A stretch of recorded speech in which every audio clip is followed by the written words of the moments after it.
breathe on 4, and then we're gonna breathe out on just hot first, okay? So ready? In, 2, 3, 4, out. In, 2, 3, 4. Good. Okay, now what we want to do is when we're breathing in, we want to feel our belly come out because it fills up our lungs, right? And then our diaphragm comes down, and that's what makes our belly go out. It's very technical, but you don't have to really know about it other than your belly comes out. So when we breathe, our belly comes out? When we breathe in, our belly comes out. Check this out.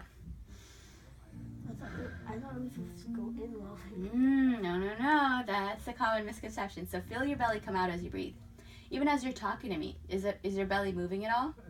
No. How's your day going? Good. How's your morning? What'd you guys do for breakfast? Did you eat something? Put your hands on your belly as you're talking to me. Yeah, it moves forward.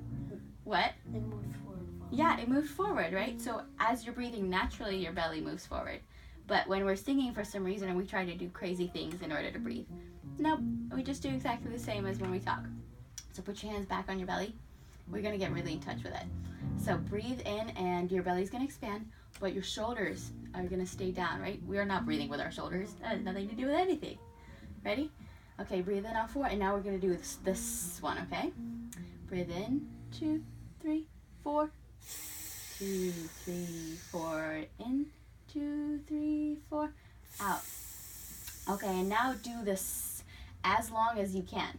So don't try to do them super long, but as long as you have breath, do this, and then just naturally breathe in when you don't have any more air, okay?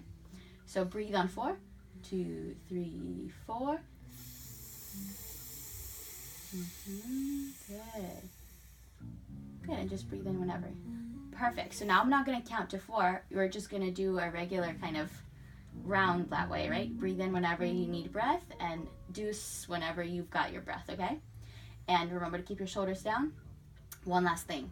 When you're doing this, do you want to do like s, or do you want to do s, or do you want to do s?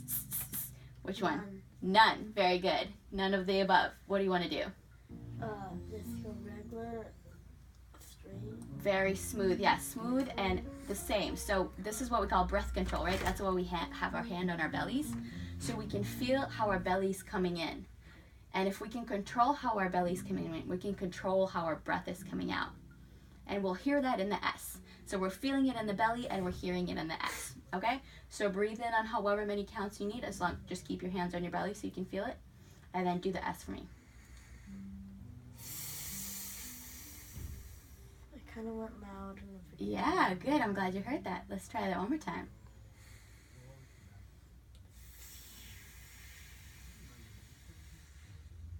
Pretty good. So we actually even, what if we try a little stronger at the end? So we call it a crescendo, when we go quiet at first and then louder in the end. So that's better than loud at first and then nothing at the end, okay? Let's try that. Hands on belly. Pretty good. So you see you can do a lot of different things with your breath. Yeah. And that means you can do a lot of different things with your voice. So that's pretty much the basic exercise that you need to do. Okay, good. And it's actually really good if you're doing it laying down and you put a book on your belly, because then you can really... You can see it. You even take it down? Yeah, laying down is the best. Okay. Just be careful getting up because you might get a little lightheaded because you're doing a lot of crazy breath, like almost yoga stuff. So when he breathes in, the belly should come out. The belly should come out, exactly. So when he breathes out, the belly should go in. Exactly. Okay. If you talk and you put your hand on your belly, you notice that's what your body naturally does. I know. It seems like it would go in, right? But physically, it's essentially when your lungs expand, it needs more space, so your diaphragm goes down and your belly expands.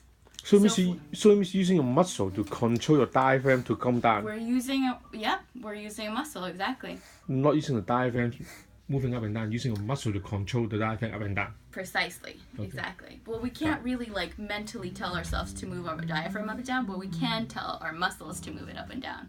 I think this type of breathing technique seems like some yoga or Chinese meditation. We do the same thing. But that's our natural breathing. We're just accentuating it a little more. Got it. We're trying to take control of the breathing that we already have, so we can control the voice, and that creates like the most smooth voice when we can control it. Got that. The day that you can like make the book go super slow, that's the day you're gonna be like the most amazing singer. I'm not even there yet. Like I practice it all the time, and I have teachers who are like, no, you gotta keep working on it. So how long per day he need to practice this type of breathing technique? Oh, not too. I mean, if you do it, just take 3 to 5 minutes a day. That's gonna be more than enough. Okay. To do it. I mean, you're gonna see improvement no matter what. I would say do it 3 to 5 times a week because that's more realistic than every day. Mm-hmm. But Got that. That would be good. Okay, Good. let's do some singing. So I should